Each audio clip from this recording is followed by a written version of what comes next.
Good morning and welcome students. Here is Priyanka Rai, your geography teacher, and today we will discuss about the transport and communication system, the 8th chapter of your 12th NCERT geography book. And last day we was discussed about the railways, roadways and the some other ways also, and today we will discussing about the water transport. So here it is, one of the great advantage of water transportation is that it does not require route construction, and the oceans are linked up with the other and are negotiable with the ships of various sizes. All that is needed is to provide to port facilities and to ends. The energy of cost of water transportation is lower than the other transport system. Water transport is divided into sea routes and inland routes. So first of all, we knowing about the sea routes. Here is the sea routes are compared with the other routes, land and air. Ocean transport is a cheaper means of the haulage and the carrying of load of bulky material over a long distance from one continent to the another. And the modern passengers liners like ships and cargo ships are equipped with the radar, wireless and other navigation aids.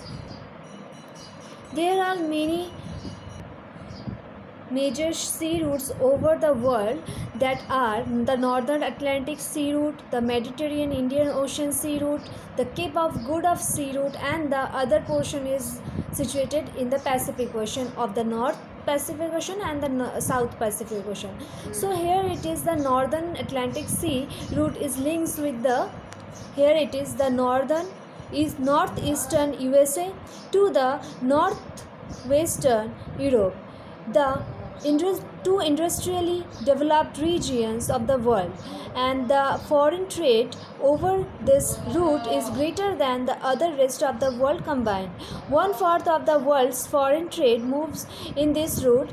And next is the Mediterranean Sea Route or Mediterranean Indian Sea Route, which is situated like in that.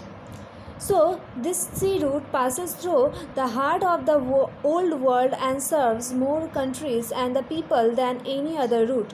Port Said, Aden, Mumbai, Colombo, and Singapore are some of the important ports of this route, and the construction of the Suez Canal that is situated in here and greatly reduce the time distance compared the other earlier route through the Cape of Good Hope. So here it is, the Cape of Good Hope. This route is called the Cape of Good Hope. In this route is another important one across the Atlantic Ocean, which connects the West European countries to the West African countries, and with the Brazil, Argentina, Uruguay and the South America. Apart from the major sea routes, there are some coastal shippings, like it is obvious that the water transport is a cheaper mode. So while the oceanic routes connect the different countries, coastal shipping is a convenient mode and the transportation is so coastlines. So there is USA, China and India and the other states were mostly suitably placed for the coastal shipping.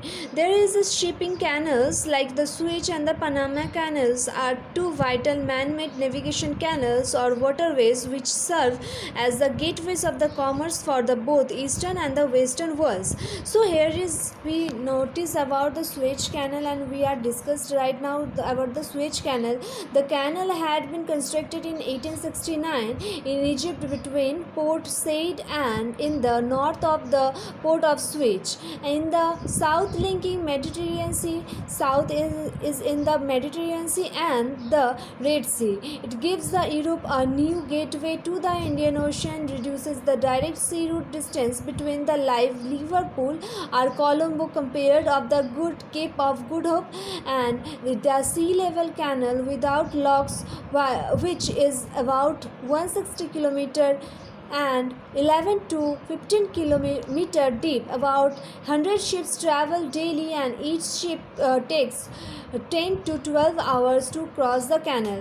This is the canal, it is the Mediterranean Sea, and it is the Gulf of Suez. So it is connected like that, which is connected the Western Europe to India and short the time. And next is the Panama Canal. This canal connects the Atlantic Ocean in the east and the Pacific Ocean in the west. We notice the map. This is the map of the Panama, that is the Atlantic Ocean and that is the Pacific Ocean. So that is constructed across the Panama Isthmus between the Panama City, that is the Panama City, and Colon by the US government, and purchased 8-kilometer area on either side of the named of canal zone. And this canal, about 72-kilometer long, involves a very deep cutting for a length 12-kilometer. So I hope so my knowledge will help you to understand this chapter. Thank you. Have a nice day.